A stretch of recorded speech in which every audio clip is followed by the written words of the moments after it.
pick up where we left off with Night of the Spadefoot Toads. Look at how it's green on the backgrounds I'm going through. So we left off with Ben was assigned a project in Miss Kuchar's class, a biome project where he had to choose a biome that he wanted to research. He's like, oh, it's easy. I love the desert. I will choose the desert. And then on the bus ride home, he had some issues with Frankie being a butthead to Ryan, I think is his name. And he started having some, like he was missing back home, and Toby, the only friend that he had that he felt like really understood him. So let's read chapter 3. By the time Ben reaches his driveway, his sneakers are soaked. He splashes in every puddle on the way up the driveway and comes in the side door into the kitchen. Agatha's already sitting at the kitchen table, having a snack. She's got crackers lined up carefully on one side of her placemat and slices of cheese on the other, and she's putting them together one at a time, singing a song she made up. Cracker, cracker, cracker, cheese, cheese, cheese, put them both together, remember not to sneeze. Dumb song, Ben says. I know, she says. It doesn't bother her at all. She stops her cracker and cheese game and holds up a note. This says that Mom will be home in an hour, Agatha announces. She left us cheese and crackers. Let me see, Ben says, reaching for the note. He reads it, hoping it will say something about his missing box. No such luck. Nothing but crackers and cheese. And do the chores. Ben tosses his backpack on a kitchen chair and walks through the house, looking to see if the box has arrived. He runs up the stairs to his bedroom. No box there either. The room feels empty and lonely. The walls are bare except for a Boston Red Sox poster his father put up. Ben has always been an Arizona Diamondbacks fan, but his dad has promised to take him to see the Red Sox. Darn, Ben says loudly, wishing somebody was there to hear. It didn't come. Now he's in a bad mood. He goes back downstairs and heads to the kitchen for a snack. Agatha has finished her snack. She's brushing the cracker crumbs into a pile in the middle of her placemat.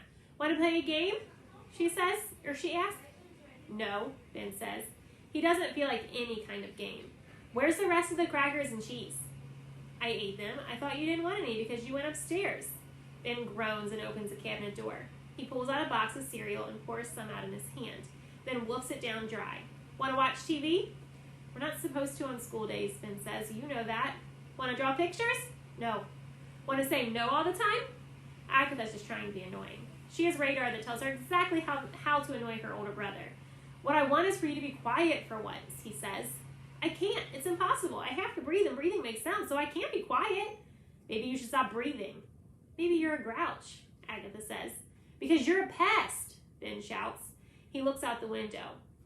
If it were Tucson, he'd go outside, but he can't leave Agatha alone, and it's raining anyway. He's trapped. Help! He bellows. I'm trapped in Massachusetts in a house with a dumb sister. I'm trapped with a dumb brother, Agatha yells back. She's having a great time. I may have to hang you by your feet, Ben mutters. You're not allowed to, Agatha says. Dad said so. Ben turns on the TV. His parents have strict rules about TV during the school week, but he's so annoyed he doesn't care. Agatha hears it and comes in the room. Hey, she says, you said not to watch TV, and now you're doing it. It's so I don't murder you. You can't murder me either, Agatha says. It's against the law. She sits on the floor and stares at the screen. Before Ben knows it, they're both lost in the program, and then his mother is standing in the doorway of the family room. Why is the television on? She asked. Ben turned it on, says Agatha. What's going on here, Ben? His mother asked. You know the rules. I know, he says, but Agatha was driving me crazy, and we can't go outside because it's raining like always, and I couldn't find my box of stuff. Did it come? No, she said. Did you call the moving company again? I forgot, his mother says. Mom! Ben can hear the whine in his voice, but he can't help it. I'm sorry, Ben. I'll call them in a minute. Did you have a snack yet? Someone did, Ben says, glaring at Agatha. His mother goes up to the TV set to turn it off, but before she gets there, Ben flicks it off with the remote. Do you have much homework, she asks. Just some dumb math problems, he says. Well, why don't you do it now? I don't feel like it. He gets up from the couch and starts to walk out of the room. Oh, Ben, his mother exclaims, your shoes are all muddy. That's because I live in a rainforest, Ben says. He's a big grouch, Agatha says. Ever since we moved here, he's a big grumpy grouch. Ben is out of the room now, but he hears what his sister is saying. I wonder why, he yells back. Maybe because I hate this place. Ben! His mother is mad now, and Ben knows it. It takes a lot to make her mad, and now he's on the verge of some serious trouble. But he doesn't stop. He has to get out of this house. He doesn't care if it's still raining. He doesn't care if his feet are wet and muddy. He doesn't care about anything but getting away for a while. He pulls on his hooded jacket and goes out the kitchen door. He figures he'll have to pay for yelling and walking out when he gets back, but he doesn't care.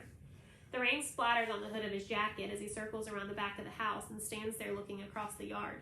It stretches 25 yards to a line of tall trees. Beyond that, the land slopes gently downward to some woods. Ben's been back there once or twice, but he's never gotten very far because the ground is so soggy. Now he doesn't care if it's soggy. He just wants to go somewhere. Anywhere. He slogs across the lawn and passes underneath the trees. He squeezes through the shrubs and marks the back edge of the yard and peers into the woods. It's getting darker, but he can see what looks like a faint path. A path he's never noticed before. His heart beating fast, he starts down the path. The rain trickles off his hood onto his nose and seeps through the shoulders of his jacket. He doesn't care. So what if he gets soaked?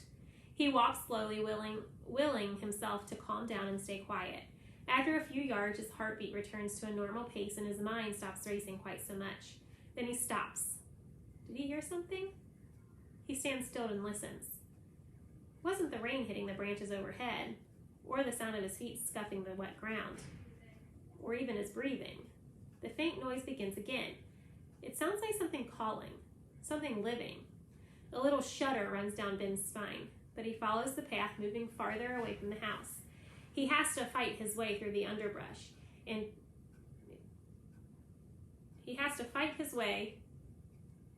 where did I go? The faint noise begins again. It sounds like something calling, something living. A little shudder runs down Ben's spine, but he follows the path, moving farther away from the house. He has to fight his way through the underbrush, and twice he has to double back to find a place where his sneakers don't sink down into the muddy ground. Guided by the sounds, he pushes through to an open space that's even wetter.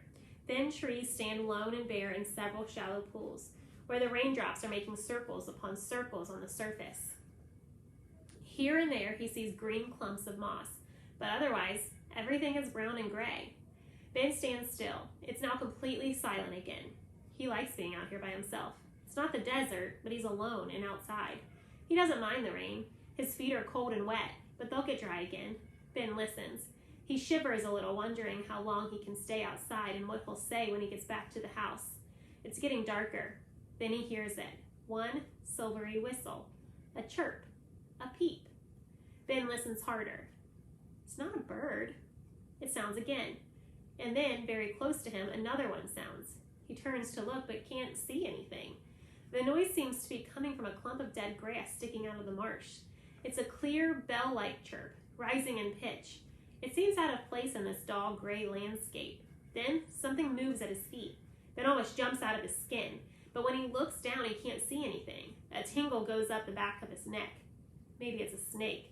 Then it moves again, and Ben makes out a camouflage shape among the brown and dirty green of the earth and plants. He leans over. It's a frog. He picks it up. Ben holds the creature in his hand until it calms down. He cups his hand with one hand and uses the fingers of his others to hold it carefully right in front of the back legs, like they showed him at the Desert Museum. It squirms in his hand, but Ben doesn't let go. He looks at it closely. He knows it's a frog and not a toad. Its skin is smooth and its legs are long. He has no idea what kind of frog it is. He's never seen one like it before. It's got ridges on its back and a black mask around its eyes, like a bandit. The rain continues to fall. His sneakers feel heavy and squishy on his feet. Ben strokes the frog's back, wondering if this was the thing that made the silvery chirp he had just heard. He holds the frog up to his face and looks at it closely. It just sits there. It doesn't seem to care if Ben holds him or not. Ben knows the frog is sluggish because it's cold-blooded, like snakes or lizards. It can't move very fast when it's really cold. The frog flattened itself in its hand. Ben! Ben! Benny! Ben! Ben! Ben hears his father's voice calling through the growing darkness. He's singing the name like it's part of a song, and Ben can't help but smile. His father is a great joker, and it sounds like he's in a good mood. The beam from a flashlight bobs up and down in the distance, coming toward him. In the dark, it almost looks like a ghost. Ben shivers again. It's time to go back. Just as he's getting ready to plop the frog back in the puddle, Ben thinks of Mrs. Tibbets with her long gray hair and hiking boots. He wonders what she would think of what he had just found. He cradles the creature in both hands a moment longer, then slips it in his jacket pocket. "Come on, Mr. Frog," he says. "Pack your bags. It's time to move." Then he calls out, "Coming!" and plunges through the bushes and back onto the path. He finds his dad walking toward him, still wearing his office suit and his good raincoat. It seems funny to see him in the middle of a swamp in dress clothes. "Hey, you goofball," his father says. "Your mother sent me out here to find you. Have you noticed it's raining?" He puts his arm around Ben's shoulder and turns toward the house. "I was listening," says Ben. "To what? The rain?" Ben guesses his father isn't going to talk to him about yelling at his mom, which is good. "No, I was listening to something making a weird sound, like this high-pitched peeping." "Probably a killer snake," his father says. "Dad, there's no killer snakes here." "Yes, there are," his father says in a serious tone that shows he's kidding. "I happen to know that they lie around here in this swamp behind our house, and they're 8 feet long, and they make peeping sounds right before they swallow boys who are dumb enough to stand out in the rain." "Come on, Dad," Ben says. "There was really something out there. You can hear it if you stop." Ben stops walking, and so does his father. The peeps sound faintly in the wet air. "There, hear them?" "Definitely killer snakes," his father says. "Huge ones." Ben laughs. "Snakes don't make noises like that." "Suit yourself, but don't blame me if one swallows you up. Your mother probably won't mind. One less kid to worry about." Ben doesn't respond. They start walking again. "So, what's up with school?" his father asks.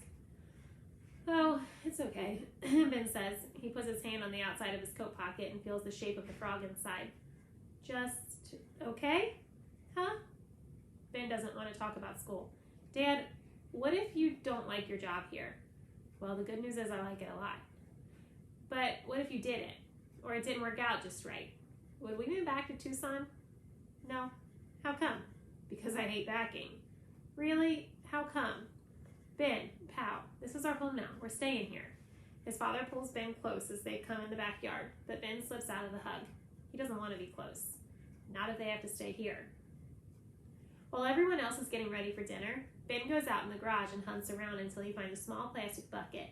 He takes the frog out of his pocket and puts it in the bucket, then covers it with a small window screen he finds leaning against the garage wall. "I don't have a good place for you, fella," he says, squatting down for a closer look. The frog sits in the bottom of the bucket, not moving. Ben thinks about taking the bucket in the house, but changes his mind. He doesn't want to explain it to Mom or have Agatha bugging him about it. Besides, he likes the idea of having something that's just his and no one else's. He decides to leave it in the garage. He'll find a better place for it tomorrow.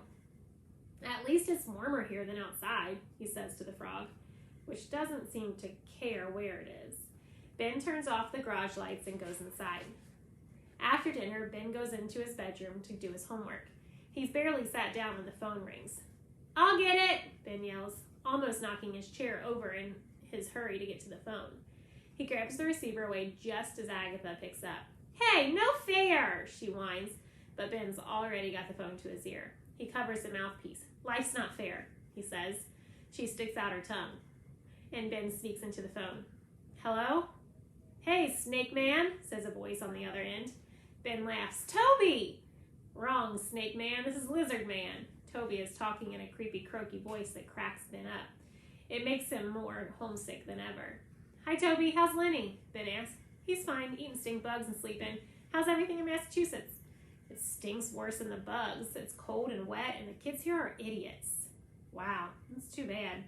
"Yeah," Ben agrees. "But maybe you won't stay here for too long. Maybe we'll move back." "That'd be great. I could sure use your help. Larry Dunstan has been bugging the heck out of me." "Ooh, not him," Ben snorts. "Yeah, what a turkey." They both laugh. They talk until Ben's mother taps him on the shoulder. "That's enough," she says. "You've got homework." "Mom," he pleads. "It's enough for now. You can call back in a couple of days." "I gotta go, Lizard Man," Ben says. "Thanks for calling. I'll email you, and I'll call next week. Or you can call me." "Okay, pal, stay in touch. Don't let those Massachusetts kids bug you." Ben hangs up the phone. He wonders how talking to Toby can make him happy and sad at the same time. He goes to the computer in the family room and writes an email to Toby. "Lizard Man, please rescue me from the monsters in Massachusetts. Only you can save me. Desert creatures unite. Snake Man." Right. we're going to stop there for today.